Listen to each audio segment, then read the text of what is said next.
an infrastructure program at breakneck speed without the usual safeguards. One Nation campaigner and staunch Tasmanian Lee Hanson has been following this and joins me right now. Lee, thank you very much for your time. Morning, Chris. How are you? Very, very well, thank you, Lee. I have to ask you first about your mother's burqa wearing in the Senate yesterday. Were you there, and what was it all about? Yes, I am here in Parliament, and I had my suspicions yesterday morning, Chris, that Mum was going to do something. I saw the look on her face, and I know my mother well. I wasn't quite sure what was going to happen, but yes, she basically proposed a private member's bill to have a debate in Parliament to ban the burqa and full face coverings based on ensuring national security and protecting women's rights here in Australia. Yeah. This bill was shut down and tabled. The debate was not allowed to occur, and therefore, in Pauline Hanson style, she proved her point exactly, and the hypocrisy became very clear. Pure and simple, if they do not want someone wearing the burqa in Parliament, in the Senate floor, then they should be having the debate to ban the burqa. So you can't on one hand say you don't want to have the conversation and the burqa's okay, and on the other hand, it's not okay, Senator Hanson. So it brought on conversation and debate, and pure and simply demonstrated the hypocrisy we see from other members of Parliament here. Yeah, and I made the point just a little earlier in the program, as I have many, many times for many, many years, it is the most antisocial garment any person could possibly wear in a country that's supposed to be open and free. And as a new arrival, why would you not want to have interaction with a new country that you have come to be part of? And secondly, what a demoralising thing for a woman to wear. I don't know how brainwashed these women are, or whether they choose to wear a garment like that themselves, but I'm sorry, it's demeaning to them. Yeah, look, I agree. And, you know, I respect the right of some women choose to wear it in their privacy, you know, but you got to start to question it.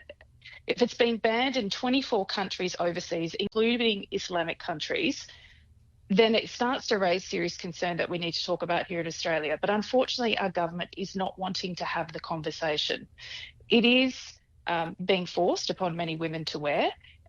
We know that. Yep. So why shouldn't we be standing up and having the conversation? What are we afraid of here? Yeah. And instead, you're labelled with racist, you're labelled with Islamophobic. Aren't we in a free speech meant to be in democracy?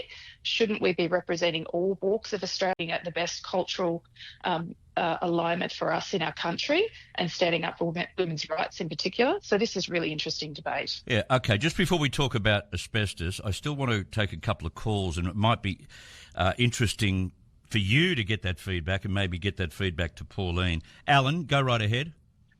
Yeah, good morning, Chris. Hi. Your reaction to what Pauline did yesterday? Yeah, I think she ought to get over the bar a bit. As you said, you can't have gimmicks in the Senate. That's been established earlier. But I agree with her daughter speaking just a minute ago and the point that they're making. I mean, I just think it's an oppressive thing, the burqa. Yeah. I mean, it's a male-dominated thing on their women. I mean, if the women agree to wear it at home, fair enough. But outdoors, it's against our law in Australia for you to walk around with your face covered, walk into a bank, service station, whatever. If you go back and look over the Muslim law, I read it one day, very early in the piece, ages ago when this started, and it says the head guy, the Muslim religion, I guess you would call him the mufti or something, he was the head guy over in the Middle East. He could instruct his wife to wear it, not anybody else, not any other female. It was up to the husband and the wife. The husband would say, you've got to wear this, and they would do it. Yeah, that kind of ruling master stuff went out about 40 years or 50 years ago. Thank you very much. The word oppressive, Lee, it's a good word to describe the use of the burqa, I think. Yeah, absolutely. And as I say, it's about having the conversation, it's about having the debate. The moment you start throwing the word racism or Islamophobic, the moment someone tries to have this conversation, just shows the fear and the left-wing wokeness. Yeah, right? Where's your argument? Present your argument. If it's overwhelmingly in favour of wearing the burqa, present your argument.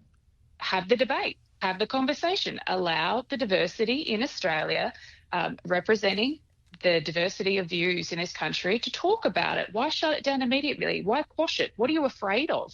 Yeah. Instead, the brands, the labels, etc. That's the wall that they hide behind every time, because they got no substance beyond those commentary, and Australians are sick of it. And that's why the support has been quite overwhelming to Hanson on this one.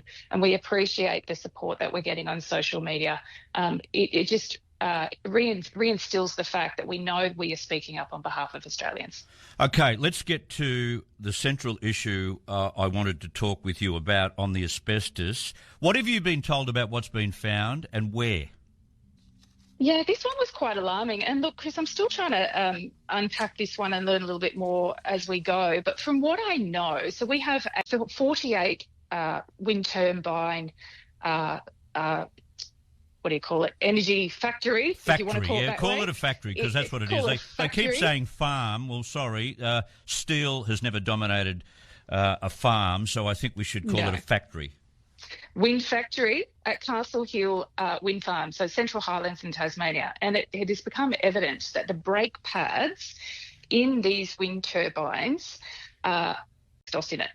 Now, this is quite alarming. We know asbestos has been banned, or it's been illegal to import in this country since 2003. Yep. But yet we have discovered that they are within these Chinese manufactured and imported and run or owned wind farms in Tasmania. But the biggest alarming thing is, as we suspect, this is going to be bigger and broader than Tasmania, because from what I know, Gold, which is the company, the Chinese company who's imported and manufactured these wind turbines, from what I understand, there's in excess of 600 of these across Australia. 600? So whilst we know, correct. So whilst we know about Tasmania at this stage, I suspect this is going to become a very big issue with wind turbines by the same company manufacturer across Victoria and New South Wales that I've discovered so far. So I guess, like all asbestos, it's actually not a danger to workers or danger to anyone using the lifts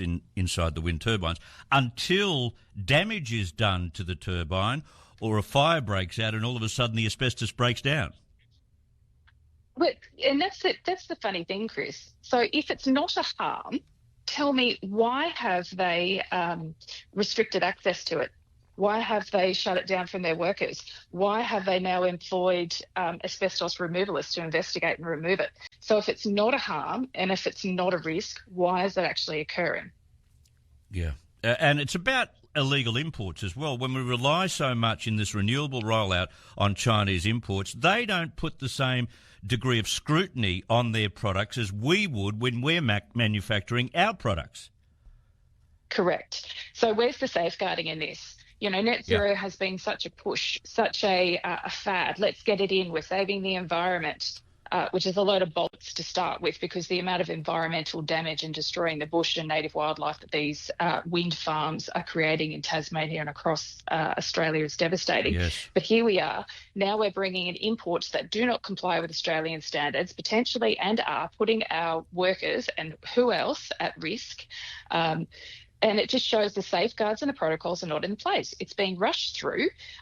Why were we importing this anyway? If we were, even if we, general Australian, were behind this turbine wind farms, wouldn't you support Australian industry? Wouldn't we invest in our own future? Wouldn't we and shouldn't we be manufacturing these ourselves to ensure that we have supporting local jobs, supporting our infrastructure, supporting our own economy? So this is just another example of why this rushed and why this fantasy net zero plan is failing Australia. And it's quite concerning deeply. I want to know where the Greens are. Tasmania is meant to be green, clean environment, safe environment. I want to know where they are. What are they doing about these wind farms and solar farms that are now being brought into Tasmania, a beautiful, pristine state that the locals do not want? Why? It's damaging the wildlife, and now it's damaging the health, potentially the health of workers and community. What are they doing about it? Why aren't they standing up? But instead, the only party with any common sense on this is actually One Nation. And that's why I'm standing up for Tasmanians and Australians. Well said, because in the late 80s, Lee, who did their green duties and stood in front of bulldozers when pristine forests were being mowed down in Tasmania, in your home state, Right now, this is being mowed down in forestry land in New South Wales and Queensland. Not a greenie in sight.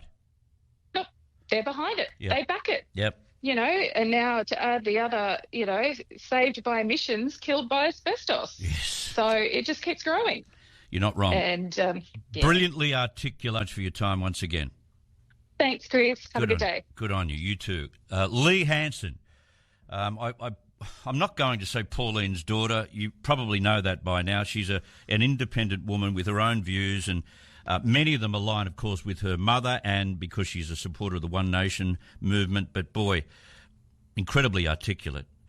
And the debacle that Barnaby Joyce describes the renewable rollout as just gets worse and worse by the week. It's 12 minutes.